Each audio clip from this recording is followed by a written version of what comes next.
Oh, yeah. So, I know that there's about 1,000,000 cat-oriented, memes, themes, whatever, videos on the internet, but this one is not meant to be that.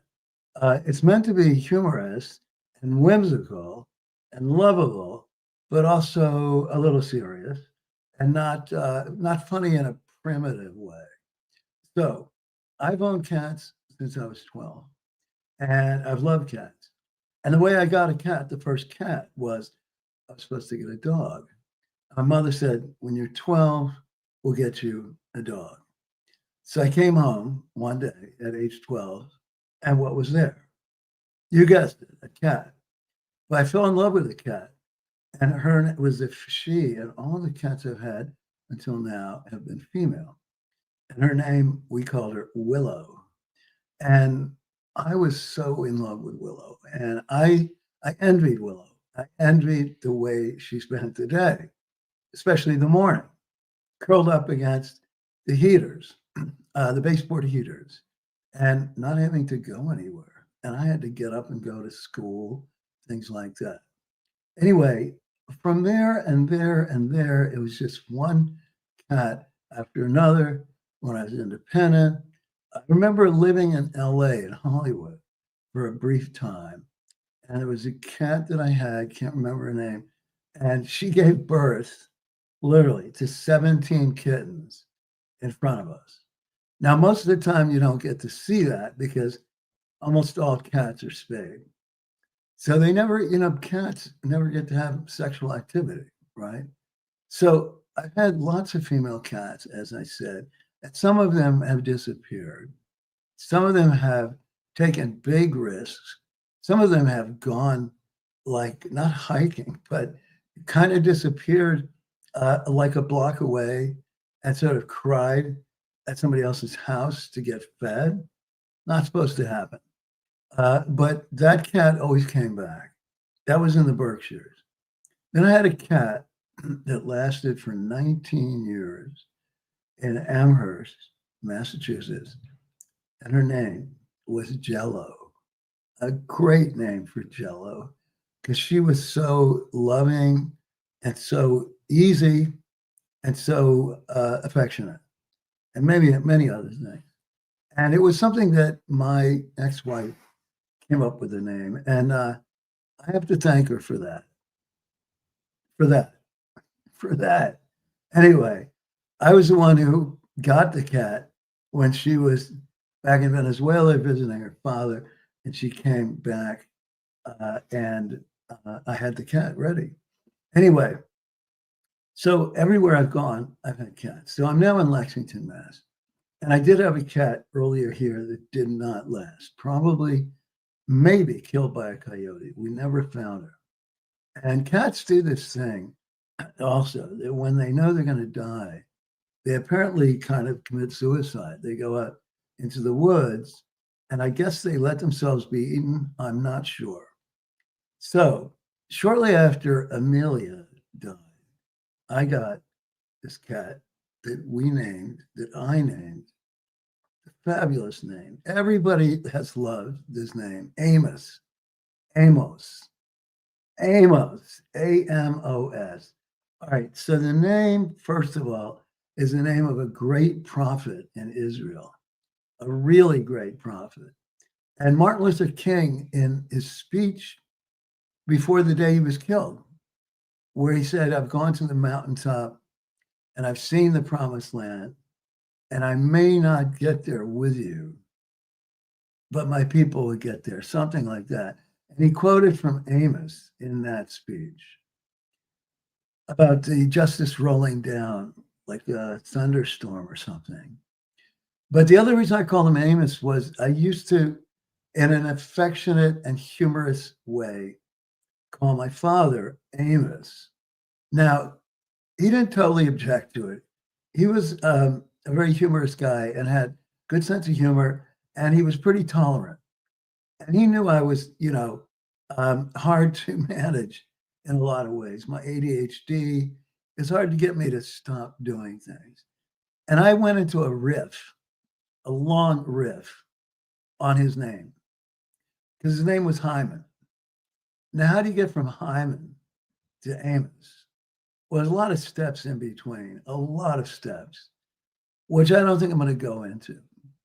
But I just loved when it ended up, it didn't end up permanently at Amos, but it was one of the steps. So Amos reminds me of my father to some extent. And Amos is just a cool name and an unusual name. Hey, look, I am not generic about anything. And this little meme, this little skit, this little talk about Amos, my cat. Hey, if this is in any way similar to the millions of cat things on the internet, what am I going to do? I will apologize. I think it's absurd. I think it's absurd. I think it's many of them are kind of denigrating or diminishing the intelligence of cats. Okay, they're not like dogs, but in some ways, maybe they're more intelligent. They're definitely more autonomous. They don't need nearly as much care, and they have a good life, and they can be solitary, and they don't goddamn bark. God damn, do I hate barking. And they don't chase after cars. They don't have to chase after people on bicycles or anything. So they're a lot more mellow. And they're pretty damn intelligent. Anyway, Amos developed, he had a lot of energy, like rambunctious and a voracious eater. And he's always been an indoor, outdoor cat. I live in this complex in Lexington, Massachusetts, and it's very well run. It's actually individually, the whole complex is actually owned, developed, built, managed by a family, a Lexington family. That's pretty unusual. Anyway, it's completely safe. Not worried about Amos being eaten, even though Amelia may have. But Amos was much tougher. Yeah, he's fast, he's tough. And I got a permission to have him because I got him listed and approved as an emotional support cat. And by the way, you people out here in Massachusetts, it's a state law. They cannot prevent you from that. I mean, it's a little more complicated than that, but it is protected. So stand up for your cat rights and dog rights, okay? And tell them you got it from Johnny Chutzpah. All right, so what happened? About 3 weeks ago, I noticed that Amos was maybe limping. It was kind of subtle. And his back left leg, walking differently, walking much slower, and not going out very much. And showing lethargy, being lethargic, and I think not eating as much. And the lethargy grew and grew and grew to the point where he was on my bed, where I have him sleep anyway. We sleep together. You can take notes on that. And he would basically, at that point, stay on the bed almost all the time. And, I was getting worried about him. Now, one of the funny things is he would put his head on pillows. Cats don't usually do that. He would sleep with his head on a pillow. And I think he's gotten into the habit and still doing that. So why was he sleeping with his head on a pillow, you ask?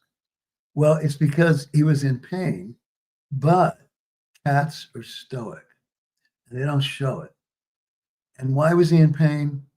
Because he had enormous pressure in his left eye. And why did he have enormous pressure in his left eye, you might ask? Because he had glaucoma. Now, I don't know, you always think of glaucoma as really poor people in Africa or something where it's, widespread.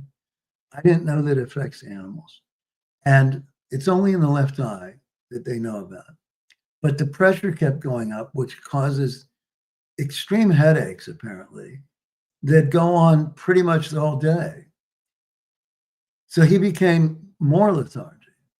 Now, I was also worried that he was not peeing, because if a male cat has obstructions in his urinary tract, or is just not peeing for some other reason, big bad sign, and they can die.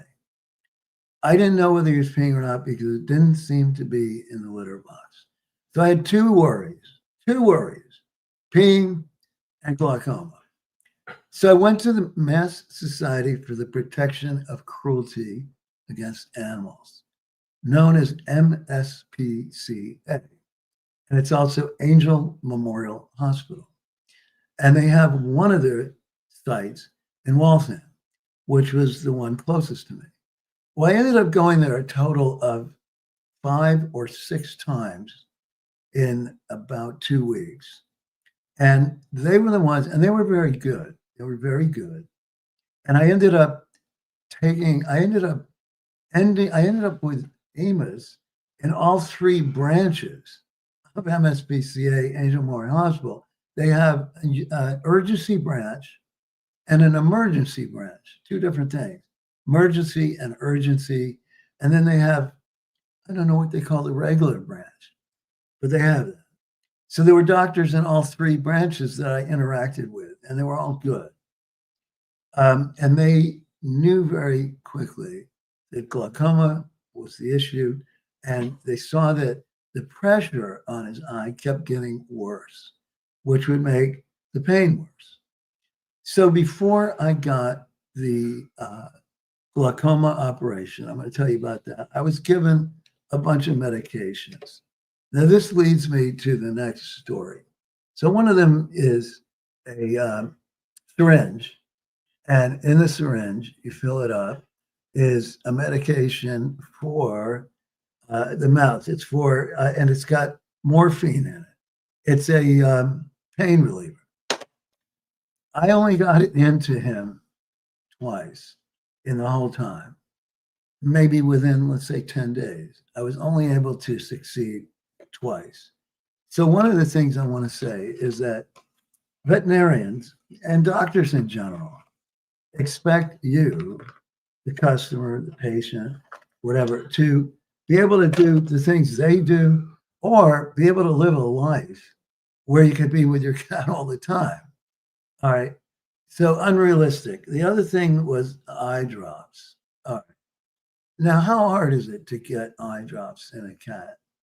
In a cat that's rambunctious, and even though injured and not as energized as earlier, no way. And then the third thing I got later was gabapentin, which is pretty well known as a medication for people as well. And again, it's for pain, relieving pain. So we were doing pain management, but I wasn't doing very well. However, I didn't feel guilty. I jokingly would say to the vets on the phone, "You're going to punish me. You're going to punish me." Well, the punishing thing was the main really strong issue was this. I'm about to show you something that is the most unrealistic thing.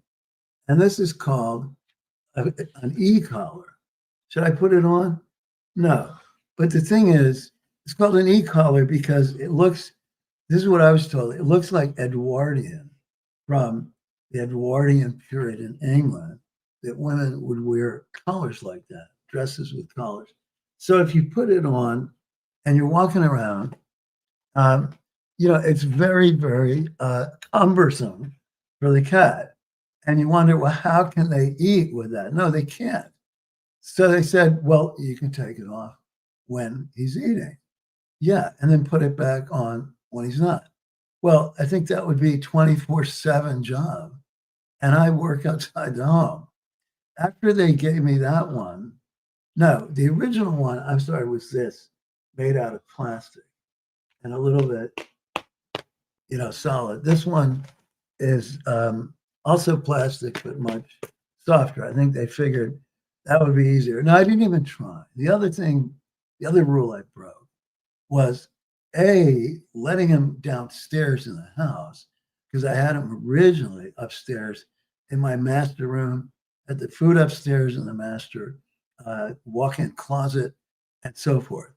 And I kept it there only about 3 or 4 days, because then it became clear, look, he likes going downstairs, and downstairs is where you get outside.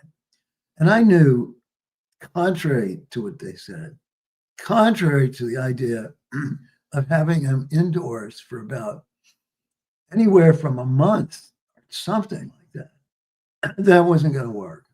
So I started letting him out. He did fine. The idea is he's probably peeing outside, although I've noticed some in the litter box now, to the best of my knowledge. However, he was still showing lethargy. And what happened was I knew I had to take him back. And this is after the operation. All right, let me trace back. I got to get to the operation, right? To the surgery, removing the eye, the left eye. I've got to tell you about that. Well, the shtick is that the MSPCA, even though it's a nonprofit and they're very good people, they were going to charge between $3,500 and $4,500 for the surgery. I don't have that money lying around. Now, I had gotten, and I still have, there is a credit card for animals called Care Credit. And I was able to get that easily. And, I had a pretty good balance, but I used that up on the other procedures. So I wasn't going to do that. So the woman who was the top vet at MSPCA happened to know a woman who she had worked with at Tufts, which is one of the top vet places in the country. And this woman had worked for a long time, surgery, everything, and decided to open her own very small, very, very inexpensive veterinary clinic in a town called Franklin. Now, some of you people from the South Shore know about Franklin. But those of us from the North Shore or west of Boston, we think of the South Shore as the Berlin Wall. We don't go there. We don't have any interest in going there. Unless, let's say, we're driving to the Cape or something. And the people in the South Shore, they don't have any interest in coming up to Rockport or something. They just go to the Cape. So I didn't know where Franklin was, but it's near where the football stadium is, the Kraft Center, which town I keep forgetting the name of. Anyway, a long schlep. So I found out they charge a lot less, and I hadn't even gotten there yet. I get there with Amos, and the place is about the opposite of what any other vet clinic or vet office or vet hospital or anything looked like. It was in a strip mall, in a tiny strip mall, and they'd only been in existence for a little over 2 months. So let's take that into consideration. Walking in there was all these loud dogs, and everybody who came in brought dogs, in big cages, or they were put in big cages. And I had to leave Amos there for quite a few hours because they weren't going to be able to do the surgery until that evening. Now, bear in mind, the fact that I could get him into surgery on the same day is pretty damn unusual. So I was thankful. But it didn't make sense for me to hang out in Franklin. Nothing to do, not a destination place. People don't wake up in Europe and say, shit, I got to go to Franklin, Mass. So anyway, I drove home to Lexington, about an hour drive, was able to sleep a little bit and then drove back. And I got there after the surgery was over, about 8 o'clock. And it was a little upsetting because I knew that the eye was going to be not immediately, but soon be fully closed. And I knew there might be some blood, just a small amount, and he wasn't going to look perfect, but there was a kind of wound, a bruise above his left eye that was a round, a pretty large bruise, and where the hair was not there, where the fur was not there. And I asked about that, and they said, that's what happens in surgery, or can. It's traumatic, and I don't know how it happens. Maybe he hits his head against something. But they said that it would grow back, and it has almost fully, or about halfway. However, let me get to the people at the clinic. Two women are in charge. The woman who opened it, amazing woman, amazing woman. And what's her last name? Her last name is Paul. I forgot what her first name is. And she, what I mean, it's like Mother Teresa or something. It's so idealistic.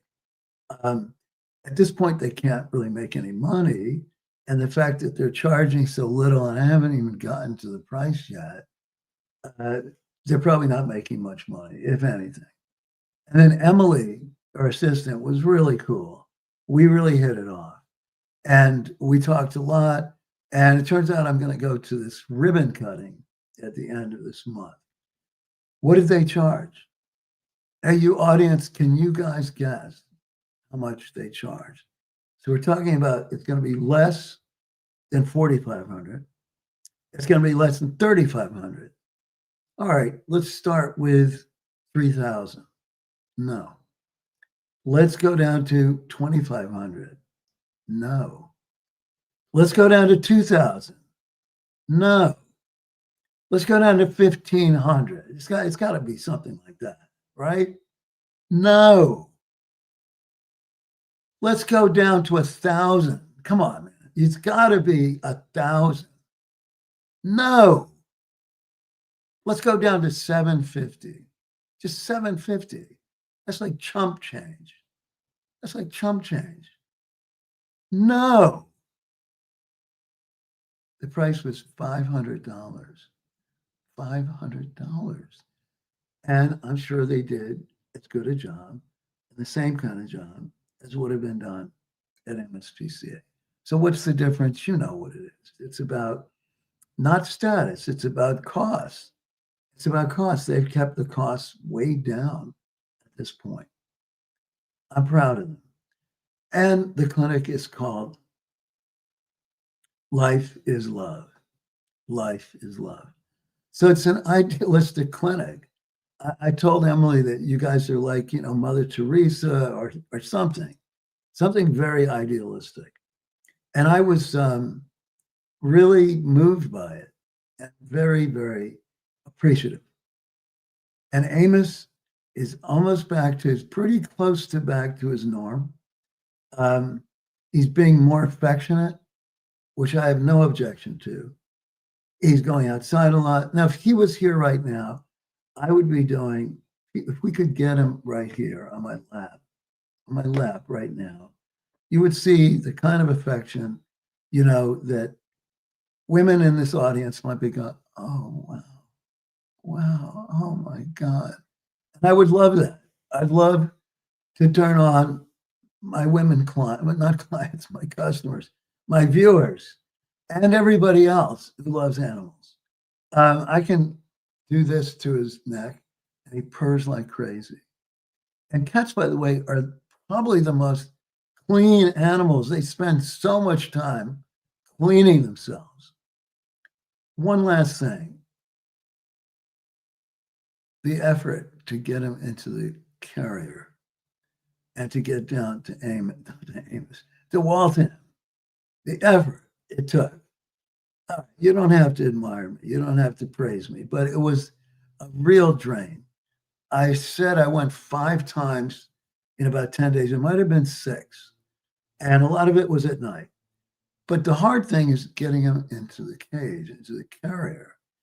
Sometimes my friend Bill would do it with me. They always say on YouTube and in the vet office, they say wrap him like a burrito in a large towel. But that's hard to do too. And anything is hard to do. Anything. I mean, they run off, and then you have to wait. A lot of waiting. The last time that I took him, which was about 4 days ago, to MSPCA to check on his bladder to make sure he was peeing.